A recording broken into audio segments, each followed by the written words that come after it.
Internet, we're back, and better than ever. Mostly. Kind of. Sort of.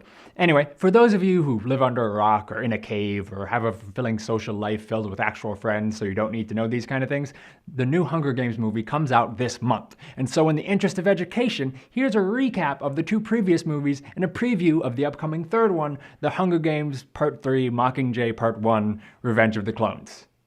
Or something like that.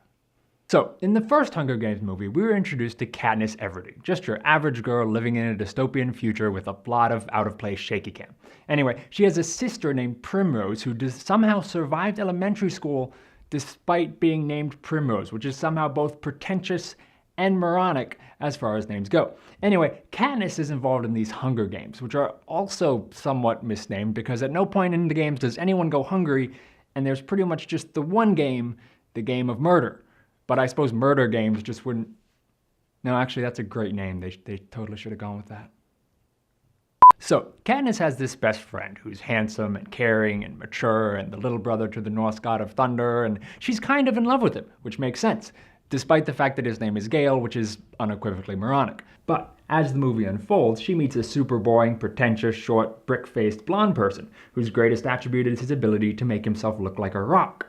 So Katniss instantly begins struggling with who to give her itty-bitty Katniss heart to. Now it's worth mentioning that the second short, boring, brick-faced person, his name is Peeta, which is against all odds a more moronic name than Gale. Katniss really struggles with this decision, which is a lot like when you go to a 5-star restaurant and are unsure whether you should order the chef's award-winning 5-star filet mignon or pay the exact same price to gnaw on your seat cushion for 5 minutes and then get slapped with a trout. Anyway, so Katniss gets into the Hunger Games by yelling something about volunteering as tribute, and she gets paired up with Peeta, and they meet this hilarious drunk guy, and this thing, which I think is a woman, somehow. Anyway, so one thing leads to another, and Katniss kills some people with a bow, and she's super good with the bow, except for once or twice, when for obvious plot reasons, she is not super good with the bow.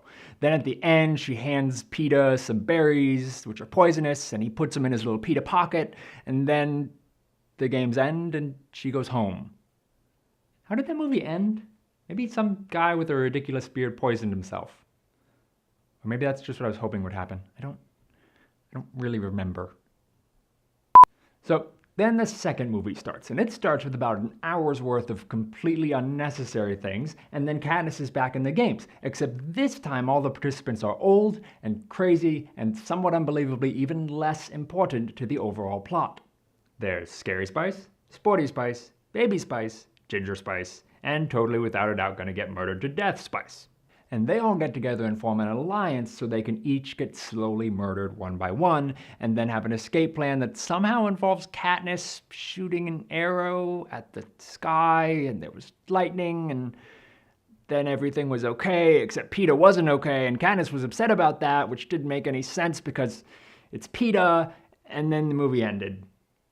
I'm admittedly much hazier on the second movie. Anyway, that all leads us to here. The Hunger Games Part 3, Mockingjay Part 1, Section 4, Verse 7. Harry Potter started this whole cutting one book into multiple movies thing, and let's be very clear, Harry Potter is awesome. It is a cinematic breakfast snack of delight with extra bacon. That said, Harry Potter Book 7 Part 1, the movie, kinda boring. Twilight did the same thing with Book 4 Part 1, and it was terrible, but, you know, that's not saying a lot, or really anything. The Hunger Games' biggest problem has always been slow starts to their movies, and now we're taking a whole book, which starts slow, and making just that first half into a movie? I have concerns. Now, I'm not saying that this next one will be a bad movie, and despite my hilarious Japer, yes, it was hilarious, shut up, Jefferson, I generally enjoyed the first two movies. Katniss isn't necessarily the coolest hero around, but she is one of the most well-grounded, and it's her emotions and decision-making process and portrayal that's really kept us interested so far. Granted, that decision-making process doesn't seem to reach to the whole Gale versus brick-faced Peeta thing, but hey, what are you gonna do? Anyway, if this third movie is gonna work, it's not gonna be because of the big set pieces, it's gonna be because we care about Katniss, and we just see where it goes from there. So there you have it. Thoughts We Might Have Had's primer on the Hunger Games. If you'd like to know more about Thoughts We Might Have Had the blog, you can click on the link down below. If you'd like to know more about othervision.net, you can also click on that link down below. If you like this video, go ahead and like it. If you really like this video, like it and subscribe it, and we will send you an all expenses paid Peeta Chia Pet. Thank you so much for watching, and we are out.